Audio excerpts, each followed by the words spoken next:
உலகில் உயிர்பெற உழைப்பது எம் பணி என்ற நோக்குடன் எமது தாயகத்தை சிறந்த முறையில் நடத்தி செல்லும் எமது தாயகத்தில் இஸ்தாபர்களும் மோலியுமான ஷேக் மின்ஹாஜ் ஹக்கீமி அவர்களே தலைமை உரை வழங்குவதற்காக இவ்விடம் அழைக்கின்றேன். அனைவருக்கும் அஸ்ஸலாமு அலைக்கும் வரஹ்மத்துல்லாஹி வபரகாத்துஹு. இன்னல் ஹம்துலில்லாஹ் நஹ்மதுஹு வ நஸ்தஈனுஹு வ நஸ்தக்ஃபிருஹு வ நு'மினு பிஹி வ நதவக்கலு அலைஹி வ நஊது பில்லாஹி மின் ஷுரூரி அன்ஃபுஸினா வ மின் ஸய்யிஆத்தி அஅமாலினா மன் யஹ்திஹில்லாஹு ஃபலா முضில்ல லஹு வ மன் யுضلل ஃபலா ஹாதிய லஹு வ நஷ்ஹது அன் லா இலாஹா இல்லல்லாஹ் வ நஷ்ஹது அன்ன முஹம்மதன் அப்துஹு வ ரசூலுஹு அம்மா பஅத். இங்கு வருகை தந்திருக்கக்கூடிய எமது நிறுவனத்தின் கௌரவ செயலாளர் அவர்களே, இன்னும் இந்த இடத்திற்கு விசேட அதிதியாக வந்திருக்கக்கூடிய நம்முடைய கண்ணியத்துக்குரிய ஹஸ்ரத் முஸக்கிர் ஹஸ்ரத் அவர்களே, அதே போன்று இந்த இடத்திற்கு வருகை தந்திருக்கும் எங்களுடைய நிர்வாக உறுப்பினர்கள் மற்றும் கௌரவத்துக்குரிய பெற்றோர்களே, இன்னும் எனது மாணவ செல்வங்களே, உண்மையில் எல்லா ஊர்களிலும் எல்லா காலங்களிலும் ஒரு தேவைப்பாடாக இருக்கக்கூடிய விடயம்தான் எல்லா இடங்களிலும் பொதுவாகவே 4ஆம் தரம் அல்லது 5ஆம் தரம் வரக்கூடிய நேரத்திலே பெண் பிள்ளைகளினுடைய பாடசாலை கல்வியை முன்னாக வைத்து அவர்களுடைய ஸ்காலர்ஷிப்பை எதிர்நோக்குவதை முன்னாக வைத்து அவருடைய மதரசா கல்விகள் அந்த இடத்தோடு நிறுத்தப்படுகிறது. அதற்கு பின்னால் மாணவர்களுக்கு எல்லா இடத்திலும் படிப்பதற்கும் சந்தர்ப்பம் இருக்கிறது, மார்க்கத்தை கற்றுக்கொள்வதற்கும் சந்தர்ப்பம் இருக்கிறது. ஆனால் பெண் பிள்ளைகள் அதோடு மட்டுப்படுத்தப்பட்டு விடுகிறார்கள். அதற்கு பின்னால் அவர்களுக்கு படிப்பதற்கு சந்தர்ப்பம் இல்லை. ஆகவே அந்த நோக்கத்தில் தான் எமது ஊரிலும் எமது ரௌலத்துல் ஹாஃபிலா இஸ்லாமிய நிறுவனம் அமைக்கப்பட்டதன் நோக்கம் தரம் 4ஓடு தரம் 5ஓடு மாணவர்களுடைய மார்க்க கல்வி மட்டுப்படுத்தப்படக்கூடிய ஒன்றல்ல, அதற்கு பின்னாலும் அவர்களுக்கு தொடராக அந்த கல்வி கிடைக்க பெற வேண்டும். சமூகத்திலே நாளை பெரும்பாலும் பிள்ளைகளுடைய ஒழுக்க விடயங்கள், பிள்ளைகளுடைய மார்க்க விடயங்கள், பிள்ளைகளுடைய அந்த வாழ்வியல் விடயங்களுக்கு பொறுப்பாக இருக்கக்கூடியவர்கள் தாய்மார்கள். அந்த தாய்மார்கள் ஒழுக்கமாக்கப்பட்டால், அந்த தாய்மார்கள் இஸ்லாமிய முறைப்படியிலே நெறிப்படுத்தப்பட்டால் அவர்களுக்கு பின்னால் வரக்கூடிய சமுதாயம் அது இஸ்லாமிய வழிநெறியிலே வளரக்கூடிய குழந்தைகளாக மாறிவிடும். நாம் அனைவரும் கூறக்கூடிய விடயம்தான், தாய் என்பவள் ஒரு பிள்ளையின் முதல் ஆசிரியை. அந்த தாயிடத்திலே மார்க்க கல்வி கிடைத்து விட்டால், அந்த தாயிடத்திலே இஸ்லாமிய ஒழுங்கைகள் கிடைத்து விட்டால், அந்த தாயிடம் வளரும் அந்த குழந்தை இஸ்லாமிய மார்க்கத்துக்கான குழந்தையாக வளரும். இந்த நோக்கத்தோடு அந்த பெண் பிள்ளைகளுக்கு அந்த வயதிலே என்னென்ன கல்விகள் கொடுக்கப்பட வேண்டுமோ இத்தனை கல்விகளையும் கொடுப்பதற்காக வேண்டி நம்முடைய நிறுவனத்தை ஆரம்பித்தோம். கண்ணியத்துக்குரிய பெற்றோர்களே, பெரியார்களே, சகோதரர்களே, எங்களோட நோக்கமாக இருந்தது, நாங்க ஆரம்பத்தில் என்ன செய்வோம், பிள்ளைகளுக்கு கிட்டத்தட்ட 4.5 மாத காலம் பிள்ளைகளுக்கு பேசிக் தஜ்வீத படிச்சு கொடுப்போம். நாங்க குர்ஆனை எல்லாரும் ஓதுறோம் தான், குர்ஆன்ல எல்லாருக்கும் ஓத தெரியும், திறன்பட ஓதுறோம். ஆனா குர்ஆனை ஓதிக்கொண்டு போகக்கூடிய நேரத்துல நிறைய தஜ்வீதுடைய பாடங்கள் இருக்கிறது.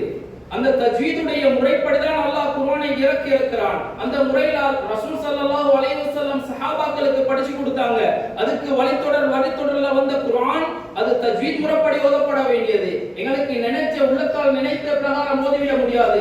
சூரத்துல் ஃபாத்திஹா அதிலே ஒரு எழுத்து தவறிவிட்டாலும் தொழுகை பாத்திலாகிவிடும். கண்ணியத்துக்குரிய தாய்மார்களே, சகோதரர்களே, ஆகவே இந்த பிள்ளைகளுக்கு 4.5 மாத காலங்கள் ஒரு பயிற்சி வழங்கப்படுகிறது தஜ்வீதிலே. அந்த பயிற்சியை நிறைவு செய்ததற்கு பின்னால அதுக்கு பின்னால பிள்ளைகளுக்கு இது முக்கியமான ஒரு பொறுப்பு, எக்ஸாம் ஒன்று எழுதணும். எக்ஸாம் லேசிப்பட்டது இல்ல. எக்ஸாம் இந்த நேரத்துல எங்க மதரசாவுக்கு இடையில ஒரு பிள்ளை வந்து சேர்றதுக்காக வந்தாங்க. கொழும்பு பகுதியில் ஓதின ஒரு புள்ள ஏற்கனவே ஓதி கொண்டு இருந்துச்சு. அந்த புள்ள வாராங்க, இன்டர்வியூல வச்சிரோம். அந்த புள்ளைய கேக்குறாங்க, த்ரூவா ஹிஃப்லுக்கு அனுப்பிடுமா?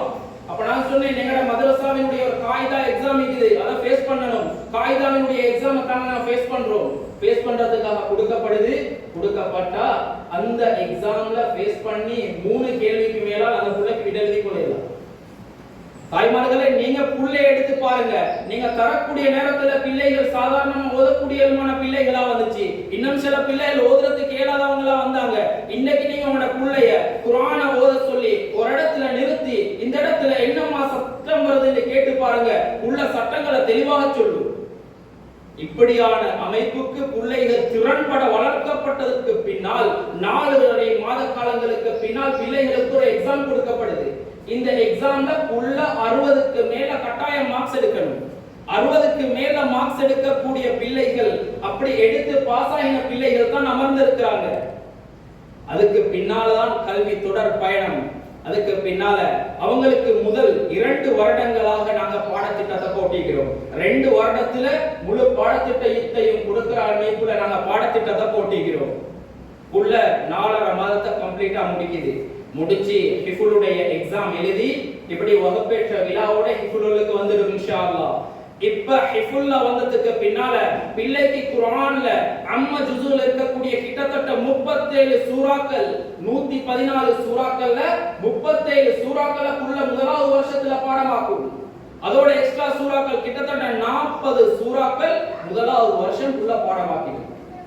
அதுக்கு பின்னால உள்ளக்கு குர்ஆனை மட்டும் கொடுக்கிறது இல்ல, குர்ஆனோடு சேர்த்து ஹதீஸ், ரசூல் ஸல்லல்லாஹு அலைஹி வஸல்லம் அவருடைய வாழ்க்கை வழிமுறையிலே சொன்ன ஒவ்வொரு விடயங்களையும் ஞாபகப்படுத்தி அந்த வாழ்க்கை வழிமுறை எவ்வாறு இருந்தது, அந்த ஹதீஸை ரசூலுல்லாஹ் எந்த சந்தர்ப்பத்துல யாருக்கு சொன்னாங்க, இதுல என்ன ஈக்குது, இதுல எங்களுக்கு வாழ்க்கைக்கு படிப்பின என்ன, இப்படி ஒவ்வொரு விஷயத்தையும் முஅல்லிமாக்கள் தெளிவாக படிச்சு கொடுப்பாங்க. அடுத்தது ஃபிக்ஹுடைய பாடம். ஃபிக்ஹுடைய பாடம்ன்றது ஒவ்வொரு மாணவியும் அல்ல முஸ்லிமாக பிறந்த ஒவ்வொரு ஆணும் பெண்ணுடைய வாழ்க்கையிலே வாழ்க்கை நெறிமுறை எப்படி இஸ்லாத்தினுடைய அமைப்பிலே இருக்க வேண்டுமோ அந்த முறையை படிக்கிறது தான் ஃபிக்ஹ்ன்றது. இஸ்லாமிய மார்க்க சட்டக்கலை. இந்த மார்க்க சட்டக்கலைய ஒரு புள்ள சாதாரணமாக சுத்தத்திலிருந்து ஆரம்பிச்சு ஆட்சி வரை சொல்லித் தந்த மார்க்கம் இஸ்லாம் மார்க்கம். இந்த மார்க்கத்தை எப்படி வாழணும், எந்த முறையில் என்ற வாழ்க்கையை அமைக்கணும், இப்படின்ற ஒவ்வொரு அமைப்பையும் அந்த ஃபிக்ஹுடைய பாடத்துல இஸ்லாமிய சட்ட நெறிமுறைகளை படிப்பாங்க. அதோட சீரா பாடம். நாங்க எல்லாரும் சொல்றோம், வரலாறு அறிந்திருக்கணும். ஒருத்தர் முன்மாதிரியாக எதிர்காலத்தை கொண்டு செல்வதற்கு ஒரு மனிதன் வரலாற்றை நிச்சயமாக தெரிந்திருக்க வேண்டும். அந்த இஸ்லாமிய வரலாறு அதுதான் சீரா பாடமாக தொகுக்கப்பட்டு இஸ்லாமிய வரலாறு பூர்த்தியாக இவங்களுக்கு வழங்கப்படும். முதலாவது வருடத்திலே அதோடு சேர்த்து அகீதா பாடம்ன்றது ஒரு மனிதன் அல்லாஹ்வை எந்த அளவு ஈமான் கொள்ளணும், அல்லாஹ்னா யாரு, அவன் எப்படிப்பட்டவன், ரசூலுண்டா யாரு, அவர் எப்படிப்பட்டவர், மலக்குமார்கள்டா யாரு, எங்கட அந்தஸ்து அவங்களோட எப்படி இருக்கணும், எங்கட இரக்கம் அவங்களோட எப்படி இருக்கணும், அவங்களோட அந்தஸ்தை நாங்க எப்படி கொடுக்கணும், இப்படி ஒவ்வொரு விஷயத்தையும் பிள்ளைகளுக்கு திறன்பட முஅல்லிமாக்களால் பாடங்கள் நடத்தப்படும். அல்ஹம்துலில்லாஹ் ஒரு வருஷம் கம்ப்ளீட் ஆகக்குள்ளே புள்ளகளுக்கு குர்ஆன்ல 114 சூறாக்கள்ல 40 சூறாக்கள் மனனம். இதோட சேர்த்து பிள்ளைகளுக்கு தேவையான அந்தந்த காலங்களிலே தேவைப்படக்கூடிய எல்லா அறிவும் பிள்ளைகளுக்கு வழங்கப்பட்டிருக்கும். இதோட சேர்த்து அதோட பிள்ளைகளுக்கு வாழ்க்கையில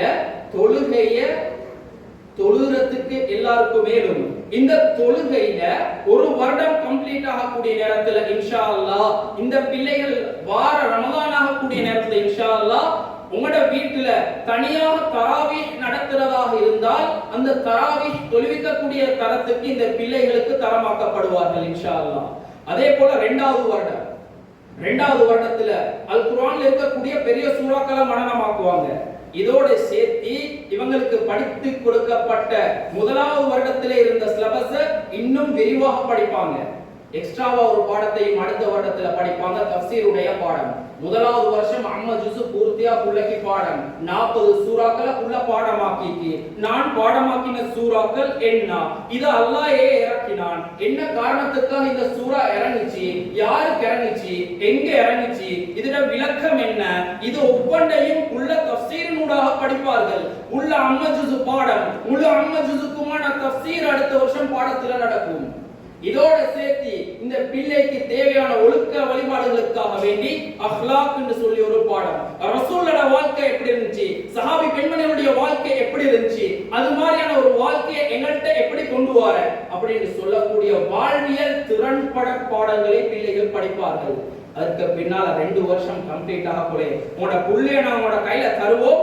ஒரு இஸ்லாமிய முறையில் நெறிப்படுத்தப்பட்ட ஒரு மாணவியாக உங்களோட பிள்ளைக்கு குர்ஆன் பாடம். கண்ணியத்துக்குரிய தாய்மார்களே, சகோதரர்களே, இன்னைக்கு நாங்க ஆண்கள் காண்றதுதான் ஜனாசா தொழுகைக்காக வேண்டி வராங்க, ஜனாசா தொழுவிக்கிறதுக்காக. ஜனாசா தொழுவிக்கிறதுக்காக வந்தா ஜனாசா தொழுக சொந்த புள்ளக்கு எப்படி வாப்பட ஜனாசாவை தொழுக்கிறேன்னு தெரியல. நிறைய பேர் சந்தர்ப்பத்தை நழுவ விட்டுட்டு போறாங்க. ஆனால் அந்த சந்தர்ப்பத்துல நீங்க உங்களோட பிள்ளைக்கு குர்ஆனை கொடுத்திருக்கிறீங்க, பிள்ளைகிட்ட பூர்த்தியான முறையில குர்ஆன் இருக்குது, இதோட சேர்த்து அந்த புள்ள தாயோ தகப்பனோ ஜனாசாவாக கூடிய நேரத்துல ஜனாசாவை முன்னால வச்சு அந்த பிள்ளை தன்னுடைய அல் குர்ஆனை உள்ளத்திலே சுமந்த நிலையிலே அந்த பிள்ளை தக்பீருக்காக வேண்டி அல்லாஹு அக்பர் என்று கையை தூக்கக்கூடிய நேரத்துல அல்லாஹ் சுப்ஹானஹு வ தஆலா அந்த பெற்றாருடைய எல்லா சிறிய பாவங்களையும் மன்னித்து விடுகிறான். கண்ணியத்துக்குரிய தாய்மார்களே, சகோதரர்களே, நாங்க குடுக்கணும் புள்ளகிட்ட குர்ஆனை, குடுக்கணும் புள்ளகிட்ட மார்க்கத்தை, மார்க்கம் கிடைக்குது, குர்ஆன் கிடைக்குது, ஹதீஸ் கிடைக்குது, ரசூலுடைய வாழ்க்கை கிடைக்குது, இஸ்லாமிய மார்க்கம் கிடைக்குது, உள்ள நெறிப்படுத்தப்பட்டு வளர்க்கப்படுது. இந்த புள்ளகிட்ட எல்லா வகையான கல்வியும் ஒட்டோவா வந்துடும், அல்லாஹ் கொடுப்பான். கண்ணியத்துக்குரிய தாய்மார்களே, சகோதரர்களே, கலா கதிரை நாங்க யாரும் நம்பல. கலா கதிரை சரியா நம்பினோம்டா, கலா கதிரை சரியா நம்பினோம்டா, ஏண்ட புள்ள குர்ஆனை சுமந்து குர்ஆனை கையிலே எடுத்தால் அதன் பரக்கத், அல்லாஹ்வின் இரக்கம், அன்பு, அவனுடைய கருணை, இதெல்லாம் சேர்ந்து ஏண்ட புள்ளக்கு எது நினைச்சாலும் அது நிகழும். இந்த நம்பிக்கையுள்ளத்தில் உறுதியா வரணும்.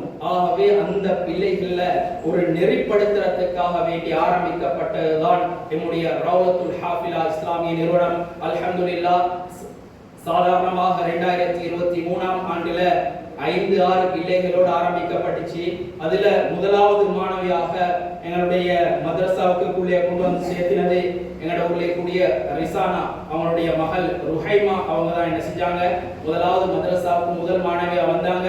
அவங்களுடைய பெற்றோரையும் நாங்கள் இந்த தினம் வரச்சொல்லிக்கிறோம். அவங்களோட ஒரு ஆசை, புள்ளையா வந்துட்டு சொன்னாங்க, மௌலிம் இதோட இல்லாம பிள்ளைகள் இது மாதிரி இன்னும் நிறைய பேர் உருவாகணும், பிள்ளைகள் இது மாதிரி இன்னும் நிறைய பேர் உருவாகணும், இது உருவாகிறதுக்காக செஞ்சுட்டு போங்க. நான் பேசி பேசி புள்ளைகளை சேர்த்து தாரேன். ஒரு புள்ளைய கொண்டு ஒன்னாவது தந்தாங்க, ஒரு கிழமை 2 கிழமை போகுது, இன்னும் 3 புள்ளைய சேர்த்து கொண்டு வந்தாங்க. இன்னும் கொஞ்ச நாள் போகுது, அதுக்கு பின்னால ஒரு 7 புள்ளை 8 புள்ளைன்னு முதலாவது வருஷத்துல வந்து சேர்றாங்க. அதுக்கு பின்னால மதரசா அல்ஹம்துலில்லாஹ் ஒரு அமைப்புல ஆரம்பிக்கப்பட்டு 2வது பெஞ்சாக கூடிய நேரத்துல 20-25 புள்ளைகள் இன்டர்வியூ வந்தாங்க. அல்ஹம்துலில்லாஹ் இன்று ஒரு நிலைமைக்கு வாரண்டா சொல்லுவோமே, ஒரு விருட்சகம் உருவாவதற்கு ஒரு விதை தேவை, ஒரு விதை இருந்தால் தான் விருட்சகம் உருவாகும் என்பது போல நம்முடைய ரௌலத்துல் ஹாஃபிலா உருவாகுவதற்கு ஒரு விதையாக தன்னுடைய மகளை இந்த மதரசாவுக்கு சேர்த்த அந்த தாய் இந்த இடத்துக்கு வந்திருக்கிறார்கள். ஆகவே என்னுடைய தலைமை உரையிலே அவர்களை கண்ணியப்படுத்திவிட்டு செல்லலாம் என்று நினைக்கின்றேன். ஆகவே அந்த அமைப்பில் நன்றி மறப்பது நன்றன்று என்று சொல்வார்கள்.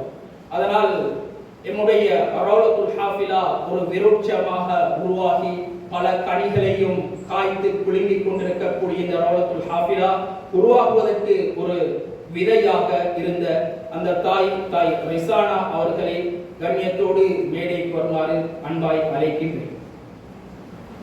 அவர்களுக்கு கௌரவித்து ஒரு நினைவு சின்னத்தை வழங்குவதற்காக வேண்டி நம்முடைய ரௌலத்துல் ஹாஃபிலா இஸ்லாமிய நிறுவனத்திலே மிக நீண்ட காலமாக தன்னுடைய கல்வி நெறியை படித்துக் கொண்டே எமக்கு மிகவும் உதவியாக இருந்த ஒரு மௌலிமா அவர்கள் மிக நீண்ட காலமாக என்னோடு பயணித்துக் கொண்டிருக்கிறார்கள்.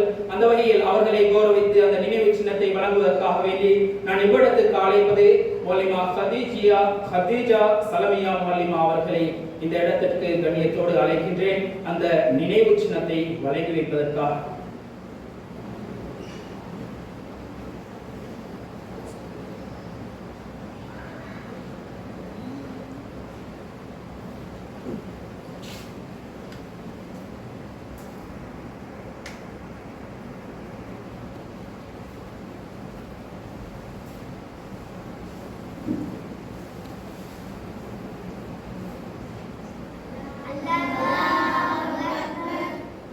அந்த நினைவு சின்னத்தை வழங்கி வைத்த மாலிமா அவர்களுக்கு மனமார்ந்த நன்றிகள். நினைவு சின்னத்தை பெற்றுக்கொண்ட தாய்க்கும் மனமார்ந்த நன்றிகள். ஜஸாக்குமுல்லாஹு கைரன் கைரல் ஜஸா. உண்மையில் எம்முடைய நிறுவனத்தின் வளர்ச்சி பாதையில் ஆரம்ப கல்லாக இருந்து ஒருவர் காலங்கள் கடந்தாலும் அவர்களை நாங்கள் கண்ணியப்படுத்த வேண்டியது நம்முடைய பொறுப்பு என்ற வகையிலே தலைமையுறையிலே அவர்களை கண்ணியப்படுத்தக்கூடிய நிகழ்வையும் சேர்த்துக் கொண்டேன். உண்மையில் இந்த வகையில் நடைபெறக்கூடிய 4.5 மாத கால தஜ்வீத் பயிற்சி 2 வருட கால பாடத்திட்டம் என்ற இந்த விடயத்தை எம்முடைய பிள்ளைகளின் மனதிலே சரியாக பதிக்கப்பட்டால் முன்மாதிரியான ஒரு சமூகம் அமையக்கூடிய பிள்ளைகளை எம்மால் உருவாக்க முடியும் இன்ஷா அல்லாஹ். அந்த எதிர்பார்ப்போடு நம்முடைய நிறுவனம் நடைபெற்றுக் கொண்டிருக்கிறது. எனவே இதற்கு பின்னால் வரக்கூடிய காலங்களிலும் இங்கு அமர்ந்திருக்கக்கூடிய இந்த மாணவிகள் அடுத்த விழால் இன்ஷா அல்லாஹ் ஒரு ஜுசு 2 ஜுசுக்களை பாடமாக்கி நிற்பாங்க இன்ஷா அல்லாஹ். அது மாதிரியான பிள்ளைகளாக அல்லாஹ் ஆக்கி அருளணும் என்ற பிரார்த்தனையோடு என்னுடைய தலைமையுரையை நிறைவு செய்து கொள்கின்றேன். வாஹிரு தஅவானா அல்ஹம்துலில்லாஹி ரப்பில் ஆலமீன். வஸ்ஸலாமு அலைக்கும் வரஹ்மத்துல்லாஹி வபரகாத்துஹு.